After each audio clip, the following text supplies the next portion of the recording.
This podcast is for SEO professionals, and each week, with the help of our wonderful guests, we discuss the important stuff that actually affects our careers and progression, but sadly often doesn't get talked about. You know, the invaluable soft and interpersonal skills that are often taken for granted, such as the skills we need for listening, time management, communication, and more.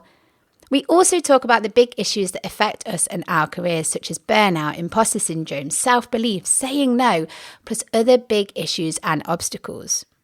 With this podcast, we want to share knowledge on topics that unlock our listeners' true potential and enhance not only their careers, but all parts of their lives. So, are you ready to prioritize your own personal growth and career development? Then let's crack on with this week's episode.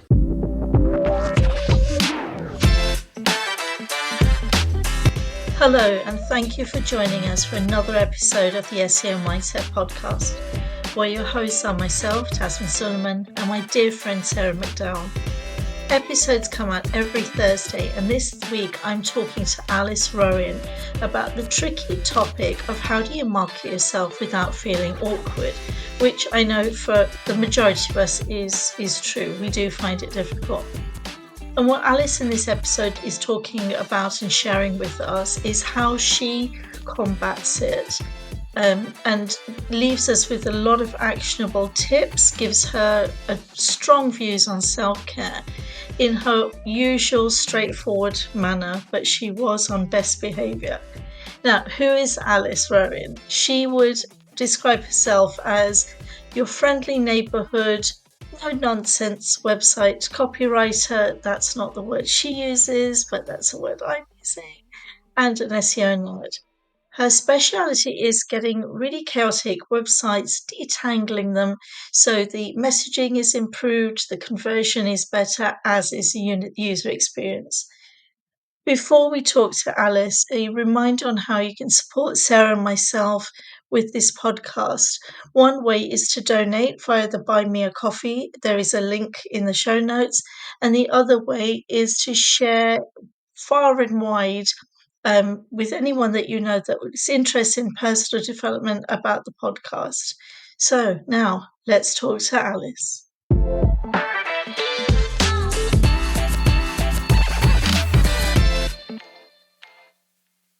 Alice, hello and welcome to the podcast. Hello, how are you doing?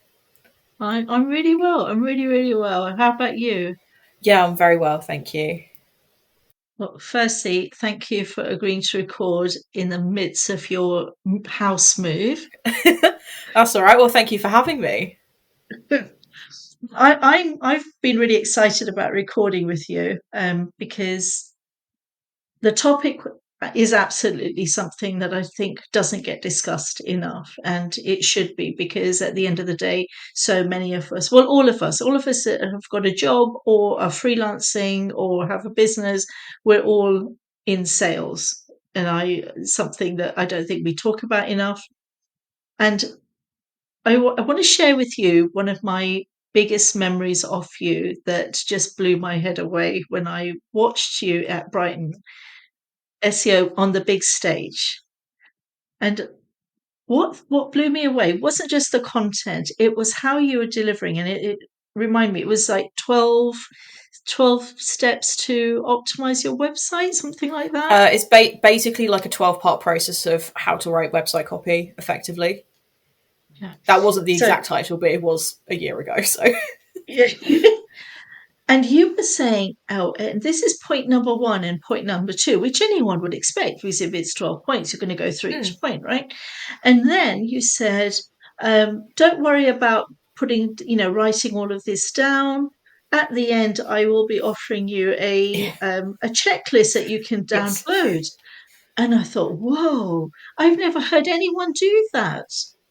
And you then repeated it and repeated it and repeated it. And when the opportunity arose to interview you, and look, I'm so excited. I haven't even given everyone the topic. So I'm going to do that now before everyone just signs off. So the topic we're talking about today is how can you market yourself in a way that doesn't feel awkward? And for me, that's what you did there, authentically, naturally, but at the same time, knowing your worth and being able to convey that. So that was the experience I remember of you, and that's why I was so excited to be talking to you today, and that's why I wanted you to talk about this topic. Yeah, cool. Well, thank you very much, first of all. In terms of how that came about, is because I am a chronic overachiever and also woefully time blind, and decide that I can fit just such an insane amount of content into a 20-minute talk. And as I was creating the slides, I was like, oh no, oh no, no. This is not going to work. But I wasn't willing to sacrifice any of the content. So I was like, okay, I'll make checklists. And knowing that I also was going to have to speak so quickly, and I still didn't even get the last step into the 20 minutes, I knew that it was going to be so important for people to have things to refer back to, because I I do kind of pride myself on presenting with a lot of style, but I don't want to be style over substance. I want to deliver both. And so, because I pack so much information into these talks, I do the same thing with one-to-ones or workshops or anything that I deliver verbally. It's really important to me that people can refer back to things. So that all came about because of my over ambition and my kind of obsession with usability. It's so important for people to be able to refer back to things, because you can go to a conference and watch, 50 talks over a few days, and how much of that information do you actually retain? So it's as much for the audience as it is for me and my own marketing, because obviously if I can create those resources and people can then download them, I can capture their contact details if they want to sign up for my newsletter, which is always great.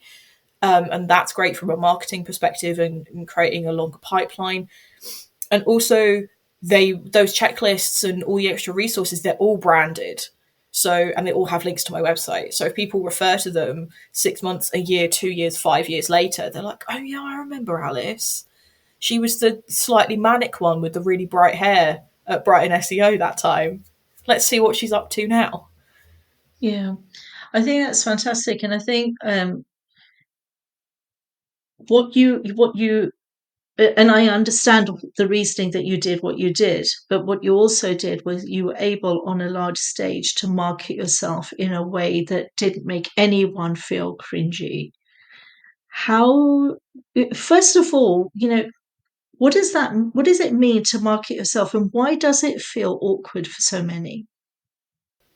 And I don't know that there is any way to be salesy about yourself without giving yourself the ick at some point. Um, it does just become a practice makes perfect sort of thing. And it's all about how you approach it. So, for example, like one of my biggest platforms is LinkedIn, and my motivation to share content on there, this is going to sound so like wanky. Sorry for the swearing. But like my first point of motivation is to educate people. The secondary motivation is marketing. So for me, I have a lot of thoughts, feelings, and opinions about marketing, about website copy, usability, SEO, freelancing, all of the things. And I have an idea, and I'm like, you know what? More people should know about this. And then I write about it and I talk about it. And then people start responding to it. And then I just don't stop talking about it, because I realize that it's something that people need to know more about. It's genuinely helpful. And then it starts to become something that people associate with me, as well as like the brand and all of that. When you talk about the brand or the personal brand, if you want to get really icky about it, it's as much what you talk about as it is what you look like, what your logo is, what the brand name is. Content and subject matter is such an important part of brand, and I think a lot of people really underestimate that. I feel like I've gone so off track with what you asked me. Every time I write a piece of anchor text, you're in my head. As it should be. Oh no, That's what my will Alice legacy. think? Would Alice think of this this anchor text? Um, but actually, I'd never thought about it. I'd thought about um, your main topics are part of your brand, things that you talk about, but I never thought of it as at that sort of granularity. Every post is an expression of your brand. Yeah. Yeah, absolutely. It's things like, like part of my process of onboarding my website copy clients is I do a whole session, an entire hour, sometimes an hour and a half, about messaging. And a big part of that is digging into like opinions about things. Because when you are, this is more so for my freelance clients where like they are the brand. And some Mm. people want total separation between themselves and the brand. Some people want it to be very integrated. I go for the latter kind of approach. And I ask people about opinions. Do you read the news? If so, where do you read it? What kind of music do you listen to? What's your comfort TV show? It's all of these things that start to inform someone's outlook on life and outlook on what they do. And what I find so interesting is I love those sessions so much is because I get a real insight into who that person is, and then I can start to bring that into their marketing. And then once they see that in their website copy, they then feel comfortable to start bringing it out in their wider marketing. I think sometimes when you haven't had an example of like, oh, well, how could my personality possibly be interesting? Why is anyone going to care that I'm an adult who loves Disney films? Why is anyone going to care that I'm like a mother of two and I have 5 dogs and own a farm? Like, how is anyone going to care? But all these little things that are just so ordinary and Mm. normal to you as a person because you live inside your head every day. There are ways to pull that out. And the advice that I give to all of my clients, especially people who are writing their own website copy or they want to move on from our website projects and start using that kind of vibe in their social content, is take your personality and turn it up to 11. And the turn it up to 11, that's what you see from me when I'm on stage at Brighton SEO. It's turned way up. The adrenaline is there. The energy is there. I talk faster. I swear more. I'm more expressive. And I'm quite sarcastic as well. I'm very dry in my humour. And while all of those things are true of me on a day to day basis, they are amplified when I'm on stage. And it's the same with my website copy, and my social media posts. I think the closest anyone comes to seeing what I'm actually like when it comes to my marketing is if you watch my Instagram stories. Because that's very much, you'll get me hair scraped back, no makeup on, in my dressing gown, just like having a chat with my friends is kind of how I approach that. So when you're a freelancer and you're trying to market yourself, the more of yourself that you can bring to what you're doing in a way that feels comfortable and doesn't cross over your own boundaries, the more people trust you, because there is an element of you sort of allow people to start to build a relationship with you even though you don't know each other. Not quite to the extent of parasocial relationships, but enough that they feel like they know you enough that they can trust you with this Mm. thing that they want to invest their money in. So I guess what I'm when you talked about somebody would think, oh, why would they be interested in me? I have those thoughts because unlike a lot of coaches out there who are flying to Dubai or doing having really great lunches, I like my home. I love my home. I love spending time in my garden. In when I love cooking. For me, I'll bake bread. this weekend I did batch Cornish pasties, well, Indian style Cornish pasties. And I think, why would anyone care about me making bread dough? But it kind of, those two things pair together so perfectly, right? Because you have, I think you've, especially in the coaching space, you've got like a few different types of people. You have like the aspirational lifestyle coach, which I think is the sort of people you were talking about, going on fancy holidays, doing all the things, lavish lifestyle, the very, I'm selling you the dream that I'm living. And then you have people like you and another coach I personally worked with a couple of years ago called Victoria, whose approaches are much more like grounded. And this is I am doing this because I genuinely care. I'm not here to make me or to make you shit tons of money. I'm doing this because I care about people and I want to make your life better. So it's about how you integrate how you function as a person, your outlook of life, and what you do as a job. Because it's so frequently, when we're freelancers, the work that we do is so rooted in our values. Because, like, I love creating websites, for example, because I care so deeply about usability, inclusivity, and helping people who are lost. That's a huge part of why I do it. But there will be other website copywriters who do it because for the love of campaigns, for the love of creativity, because they love creating things out of nothing. There will be people whose motivation is almost entirely problem solving based. And I do have a bit of that as well. But am I making sense? Do you see what I mean? Like who you are and Yeah. what you do creates such an important part of the foundation of how you communicate what you're doing in a way that's memorable. And all of the things that we're talking about are very personal things. So you're talking about your values, the way you're grounded, or what you're looking for in life. And when you think of marketing as a term, other things that get conjured up are the mechanics of marketing, Yeah, the yeah. campaigns, the lead magnets, copywriting, funnels.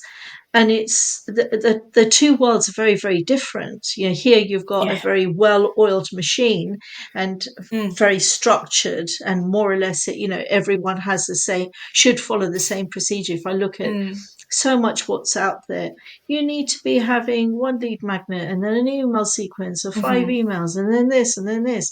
And then on the other side, very personable thing. How do you marry the mm. two up in a way that feels authentic and therefore not that awkward for an individual? So I think the approach for marketing for a an SMB or a large corporation is very different naturally to the marketing for a freelancer. Because when you are, especially when you are a service based freelancer, which most freelancers are, what you are selling is a relationship as well as your time and your expertise. So it's very different. Whereas for like SMBs and stuff, it's no one person. No one person is the brand. Everyone clubs together to make the brand and the product and the service work.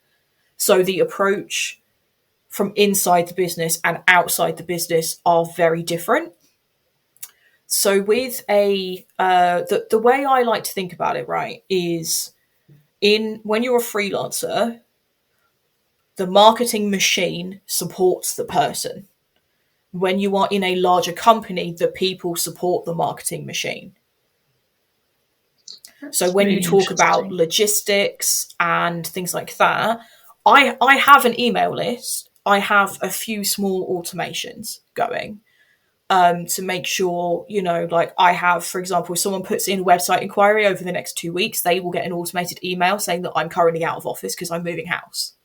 There are little things like that to ease the user journey. I have like a 12-week email series people can sign up to. That's all set up via automation. So I do have those. but they support my business. They don't form the business. Whereas the more people you have involved in running the business, the more of a machine that you need to keep the people connected together. What I'm hearing from that, so people who are new to business who want to learn, and I've loved learning. So you go and find these books and listen to these different tutorials, and it's all about that machine, and you think that that's what you've got to do. And I would imagine people who are going from agencies where there is that machine to freelancing, that's what they would normally revert to. But what I'm hearing from you is when it's a smaller organization or just a one person who is delivering a service, it's less about that and more about the relationship. I think so, yeah. I mean, I said, my first year of freelancing, I definitely fell into the trap of the marketing machine, and I burnt myself out. I wasn't getting the clients that I wanted because I was doing everything I thought I was supposed to do. And I think while as freelancers, we are business owners, we're not running a business in the same way. When, for example, when you work in a marketing agency, the marketing machine is the entire business model. But when you are providing services as a freelancer, the marketing machine is just one small part of what you're doing. It's a big part of why in agencies, they're usually great at servicing their clients and terrible at servicing themselves. Like, they don't do their own marketing effectively most of the time because they are putting the machine before the brand. They're putting the machine before the people, which is just a standard business model. I have my own issues with it, but we won't go into that here. But yeah, it can feel really gross, and I think that's where a lot of the ickiness comes from, is when people go into freelancing, especially if they've been in an agency background, and they lose themselves to the marketing machine, when actually, in order to, I think, maintain your sanity as a freelancer, you can't be this shell of a person. You can't be this fake brand. It's so important to bring as much of yourself as you are comfortable with into what you do. Mm-hmm. But also, you need to maintain your boundaries and your privacy and things like that. Yeah. That's a really important thing, because I think it can be so difficult to find where that line is. But to give you an example from how I manage it myself, I talk very openly about my autism, my ADHD, my chronic illnesses. I talk about all of those things. We've discussed the fact that I'm moving house. But there are things about my personal life, like on my social media, including on my Instagram stories and my TikTok, where I talk about personal stuff all the time. Not a single person that isn't my friend knows the name of my partner. No one knows what they look like. No one knows anything about my family. No one knows anything about my friends, because I keep all of that separated, because my private life is still private. But you can bring yourself and the heart of who you are into your marketing without sacrificing your privacy. I hear what you're saying, because one of the things I would not do is put any pictures of my children, my grandchildren, because that's not what I want to bring into that space. So I that really, really resonates, actually, because there is this push that, publish stories, put pictures of yourself, and I think if you can find what comfortably works for you and roll with that, rather than feeling that you've got to be like Yeah. everyone else. And it boils down to Mm-hmm. authenticity, which we've spoken about, and more and more Yeah. people are talking about it. Yeah. Yeah. I feel like it's time for us to, take a little bit of a break now. I feel like I've only scratched the surface, but the bit we have scratched has been so valuable. If you're a small business, you don't have to act like the corporate. And in fact, that's probably what pushed you out of corporate Mm-hmm. life in the first place. So why do you want to carry on living by those rules when you don't have to live by them anymore? Yeah, exactly. Alice, before we take this break, what is the one thing in what we've just spoken about that you would like the listeners to leave with? When it comes to integrating part of who you are into your personal brand, take the part of your personality that is the most Marmite and turn it up to 11, because creating a brand around your freelance business is as much about turning the people away that you don't vibe with as it is about bringing the right people in. I love that. Love that. Thank you so much.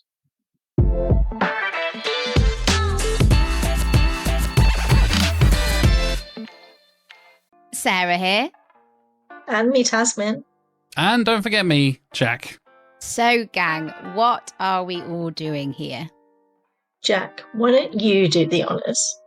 What an honour. Thank you so much. Drum roll, please. Sorry, we don't have that sound effect, and unfortunately, my skills just don't stretch that far. Oh, fair enough. Maybe next time. But we do have some very, very exciting news for you all, because not one, not two, but 3 successful live podcasts. We are back once again. Search with Candour and the SEO Mindset podcast are teaming up again to record a podcast in front of a live audience. Yes, that's right. And I am very excited. So join us for a raw and authentic conversation about career planning, but without the overwhelm. We'll be sharing practical advice, tips, plus our own personal experiences. I am so excited, and this is all free to attend. There's going to be pizza, snacks, and drinks included. Again, free. It's happening the night before Brighton SEO.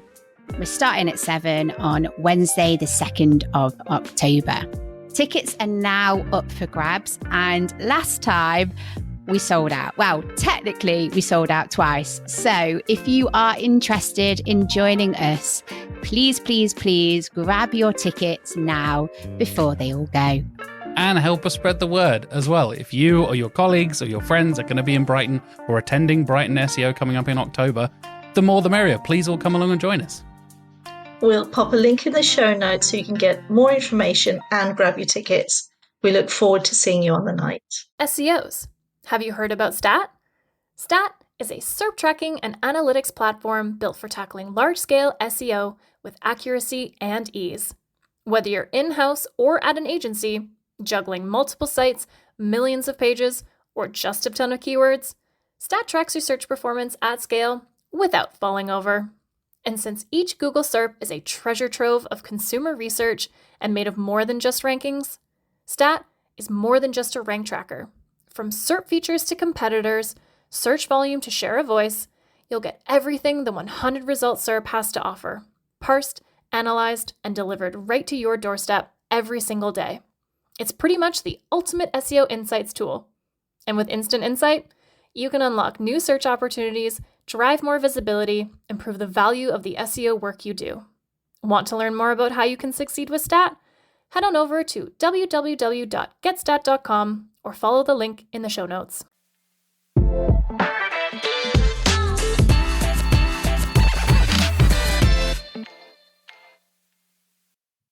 So, Alice, welcome back to the second part of this podcast. And in the first part, we've talked about why marketing can feel so awkward, and actually what you can do to reframe that for yourself. What are some tips that you would give anybody listening who wants to go and start that journey of more authentic marketing? Can you give them some actionable points?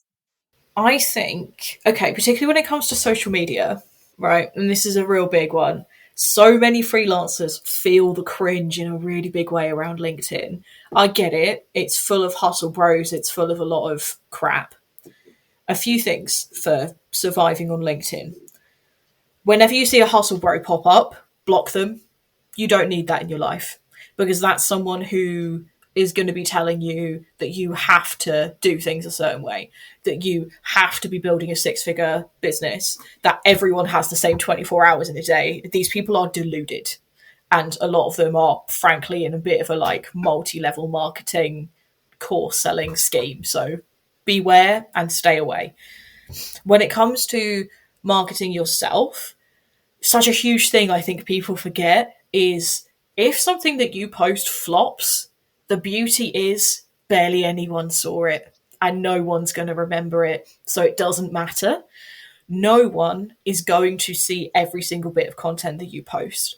And when you get used to that, it's a game changer in terms of your mindset for managing your own mini content marketing machine. So don't be afraid to talk about the same things on different platforms, but also don't fall into the trap of being too structured with it.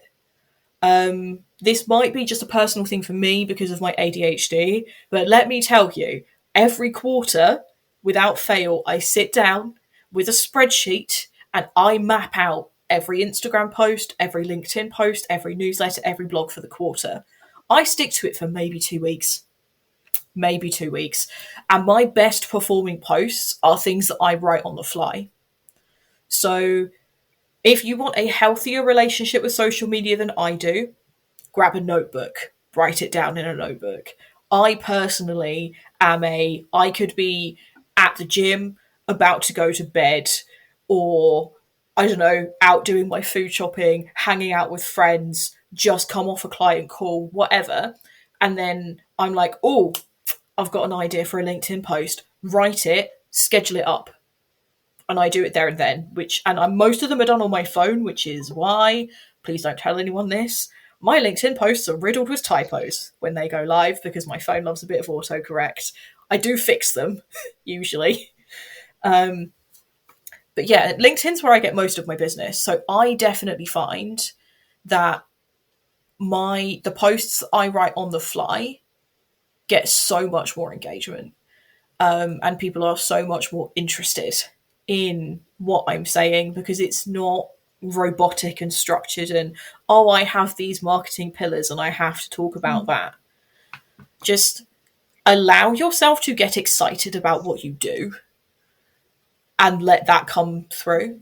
You're not going to seem desperate. You're not going to seem like a weirdo. You're just going to seem like someone who really gives a shit about your job. And that reads to your prospective clients like you are going to give a shit about what you do for them, which ultimately is so important because they're putting money in to get a service out. It's much more transactional for them than it is for you. And that's okay. But the more of yourself that you bring into it, the more comfortable they are making an investment. Because I think something that we can also really easily forget is it's a risk, right? You are bringing in someone who is external to your business that you potentially have never worked with before. You may not even know someone who knows that person, right? If you're bringing in a cold lead, if you want to use that terminology, it's such a risk for them to invest with you. So give them reason to trust you. Bring yourself to the table and allow people, like every freelancer in the world, all of you, everyone, you have friends. Why do people like you? Genuinely, what is the thing that people love the most about you? And for me, the thing over the years, time and time again, every single one of my friends at some point has said to me, you know what I love about you, Alice? You say it exactly as it is. You say it exactly as it is. And that is what I bring with the brand, with my talks, with my social media posts, my website content. I take that and I've turned it all the way up. I'm very blunt and I'm very upfront. And it means that people who are precious and aren't interested in learning or doing something new, they just want a dog's body to do their work, they don't come to me because they know that I'm not that person. The people who want to be challenged, the people who are open to feedback. And honestly, since I made that shift, so many of my clients come to me and they're like, Alice, everything is terrible. What did I do wrong? I need you to fix it. And I'm like, yes, that's my person. Everything that you're saying is liberating and scary all at the same time, because you're basically saying, in order to market yourself without feeling awkward, be comfortable about who you are, get to know who you are, show parts of who you are, and do things your way. Even this whole, when you started saying, every quarter I get a notebook and I write down everything I'm going to, and I'm thinking, oh no, I should be doing that, and I don't do it. But then you said, but it lasts 2 weeks, and then my best posts are the ones that I just write. And I think there is so much out there of how things should be done that it's such a lot of pressure on people who are, running their own businesses, freelancing, such a lot of pressure. And then it just piles on. It's never ending, even like the hustle bro. And this whole 6-figure, 7-figure really annoys me, because when I hear people saying, I'm a 6-figure coach or a 7-figure coach, no, you're not. You are a coach you may earn 6 figures. That's different. But don't link that money to your identity. I'm a coach. I will be a coach, and I've coached so many people for nothing before I actually turned, because anybody who would listen to me or anybody who wanted advice got coached. So I'm a coach, and if I have to at some point in my life stack shelves at a supermarket in order to fund my coaching habit, I'll do that, because that's who I am. But with the whole social media, you have to have pillars and clusters and this and this. It becomes, I can see how it's useful, but it becomes a lot of pressure for somebody who is just trying to live life. But it's kind of what I was talking about earlier, right? If you are running the business and the business is you, you don't need those things because you know who you are. When you are a small cog in a big machine, you need all of that written down. You need someone to make those decisions for you, so you know exactly what you are supposed to be doing while you are pretending to be this brand. When you are a freelancer, you're not pretending to be anyone. The business comes from you, so you don't need all of that extra reference material. I think a lot of people forget that though that information is there so that you can have multiple people work in one cohesive marketing team. So you have someone on social, someone on website, someone on SEO, someone on PPC, you have someone doing events, and they're all singing from the same hymn sheet. It's a consistency thing. And if the team is just you, you don't need that. Yeah. And I suppose, again, that's the scary stroke liberating part of it. We've talked about branding, we've talked about freelance life and social media marketing. Just to broaden it out a little bit to even those people who are looking for jobs and attend places like Brighton, how can you navigate going to a conference to to build your business, to build your freelancing business, to even get a better job? How do you do that? How do you market yourself without feeling icky in those situations? It depends what you're talking about. If you're asking about how to do it on stage, I have lots of advice. If you're asking about how to do it in person, I have none. Okay. I am a shell of a human being when I am at those events. If I'm milling around in the crowd, like, I don't do well in the midst of big groups. Talking to big groups, I could do all Yeah. day. But being at one with the group of people, that is not in my skill set, because I freeze up and I freak out and I get very anxious and I hide. And I suppose that, again, ties it back to find out the thing that works for you. So if, Yeah, it's a big part of why I speak at the events,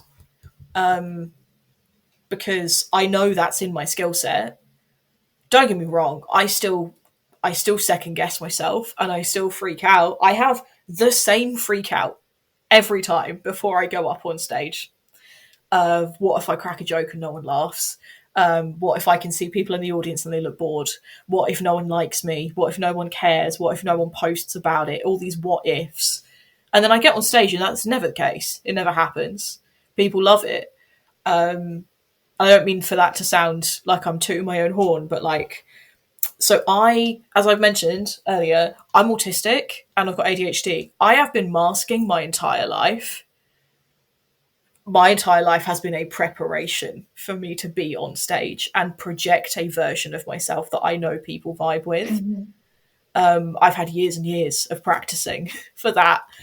And I think, autistic, ADHD or not, everyone to an extent has a persona that they have to put on in work situations or in social situations or in family. Like, that's basic psychology and sociology. Everyone does it. And I think in terms of making the most of networking from the stage, which is, the only bit of that question I can really provide advice for, is about being memorable. Because, like, I've been to Brighton SEO 4 or 5 times now, and having good content isn't enough. So much of it is about your delivery and the way that you design your slides as well. Like, don't just be another person who has a white background with a table and some information and bullet point text on it. Do something a bit different. When I do talks, I use my brand color palette, so the background is teal. And other people don't do that. And it makes it very memorable, and it means whenever someone posts a picture on social media, anyone who has seen me at an event speak before, even if they can't see me, that tiny little dot on the stage, they know it's my slides. Yeah. So it's all part of that. And then there's also what you were talking about earlier with the checklists and having something that people can download. It helps them and it helps you. Also, talking on stage is a really good way of having to avoid striking up conversation with people. Because now that I talk on stage, people will come up to me and they'll be like, hey, I loved your talk. And I'm like, excellent. I can talk to a stranger if they begin the conversation. Mm-hmm. I can't go up to people I don't know. I've tried. The social anxiety takes over and it doesn't work. But if I've given people a reason to come up to me, problem solved. So that's your icebreaker in a large format. Nice. And again, it goes for... It's a lot of effort for an icebreaker, but it's effective. Well, how many people watch you on the big stage? That's a lot of connections you made. And it's 3,000 people in that room, I believe, which is really scary. You think one of the things that took me a long time to understand, and I still struggle with it, is knowing that no matter what business you're in, you're having to sell yourself. It is part of it, and sales and marketing are part of it. So becoming a coach is one thing. Having a coaching business is a very different thing. But if by reframing it, and the times when I've been able to do it better is when I reframe it that actually I have the potential to help this person have a better experience. So that's what I'm offering. And if I don't, then they won't know. And owning that truth about yourself and letting that be part of who you are. Yeah, absolutely. I think it's so important. It's like what we were chatting about earlier of understanding how your kind of core values and your motivations behind running your business inform the messaging that you need to have. Because anyone with certifications can be a coach. Anyone can learn to be a website copywriter. Like, what is it that makes you stand out? What's your motivation behind running the business? For some freelancers, it is make as much money as possible. They've hit an income ceiling in-house and they're fed up and they want to make a lot of money. And that informs the brand. You can smell a money-motivated freelancer from a mile off because it comes through in how they communicate. And I don't mean for that to sound as like rude as it did. If you're motivated by money, like you crack on, hope it goes well for you, have a good time.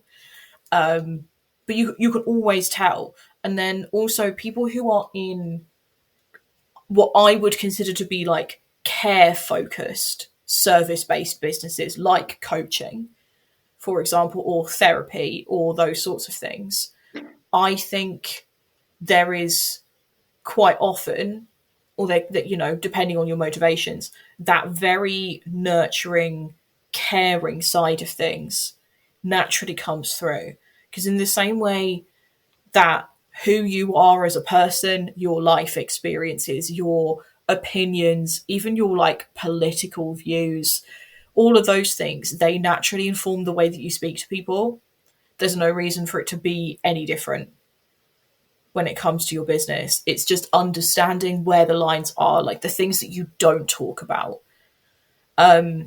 You know, like politics is an interesting one. There are a lot of people who consider that politics and business don't mix. But for me, it's such a core part of who I am, that I am very openly anti-capitalist, very pro-workers' rights, very pro-immigration, very anti-Tory, all of those things, because it's such an intrinsic part of who I am and how I see the world. And I'm not scared of the like ramifications of me being open about that. But I totally respect that a lot of people will not touch that stuff. They don't want it to be part of what they're associated with. They want to be considered to be completely politically neutral. And that's fine. You know, when it comes to marketing yourself and your brand and stuff, I just think that there are so many people who don't push themselves because they are so scared of upsetting someone. One of the phrases I hear the most often when I'm doing these messaging sessions with people is, but what if that puts someone off? Like, I'm not in a position to be turning down clients. What if it puts people off? And I'm like, but what if it draws people in? And it is that whole dilemma. You know, we're very quickly running out of time, and there's no way we're going to be able to talk about all the things I'd love to talk to you about. But what I'm hearing is understand why you're doing what you're doing, understand who you are as a person, feel free to show up as that person. Don't go down the route of getting burnt out by trying to do everything that you thought you needed to do. Do the thing that works for you. But at the same time, you talk about coaching and caring and all of that stuff. And absolutely, that's a space that I'm in. But I also have to recognize that if I don't market myself and if I don't get the sales in, I don't get to do this work anymore. Yeah, I totally get that. And I think a really common misconception is, especially like with the work that I'm doing, is that people think that in order to market yourself authentically the way that I do, you have to imitate what I'm doing. But like, if that's not true for you, then that's not going to work, because you're still pretending to be someone you're not. Like, being authentic to you doesn't mean being brash, being openly disabled, swearing a lot, having strong opinions. If that's not who you are, that completely defeats the point of it. You know, so it's, my way is just one way of doing things, but the route of like finding how to do it and how to represent yourself is still the same process. Alice, thank you so much for all of your insights. Out of the many things that you said, what's the key thing that you'd like everyone to take away today? It's related, but it's actually not something I've already said. It's a fantastic piece of advice from a therapist that I love called Katie Morton. And it's simply this: stop shoulding yourself. Just because you feel like you should do something, it doesn't mean you have to. It's okay to do things your own way. That is, I've never heard that, and I love it. See, love it. So we end every podcast with two questions for all of our guests. One of the questions is, who is it that you think we should be following that's doing some really great work? Doesn't have to be in SEO. I mean, she is in SEO. Her name is Nikki Pilkington. And she is fabulous, hilarious, says it exactly as it is and calls out all of the bullshit whenever she sees it. And I think we need more of that in this industry. Well, we will put a link to her socials in the show notes, and a piece of career advice that has stayed with you. Bear with me a second because I've really got to think about this. When someone tells you to give 100%, that does not mean 100% of everything that you are and that you have. It means 100% of whatever you are able to give on that day. And that's enough. That is good advice, because doing the opposite of that leads to burnout. Learned that the hard way And we're many not about times. that. We're not about that. We are not about that. Rest is productive. It is okay. It's absolutely vital. It's so vital. Yeah. Especially when you're freelancing. Like, if you are freelancing and you don't look after yourself, you can't do your job. You can't service your clients. Like, your job as a freelancer is to keep yourself in business. The secondary part of the job is servicing your clients. Brilliant advice. Alice, thank you so much for coming on today. Thank you. Thank you for having me. I hope the house move goes exceedingly well. And great Thank you very advice. much. Thank you so much. And so all that leaves me to do is to say goodbye to you, to goodbye to the listeners. And just before that, reminder, if you're enjoying what Sarah and I are doing and would like to support us, there are many mechanisms, many ways, one of which is donate via the Buy Me a Coffee link, which is in the show notes, and share the podcast as wide and freely as you possibly can, because we want all of these messages to get to as many people as possible. Thank you so much. Until next week.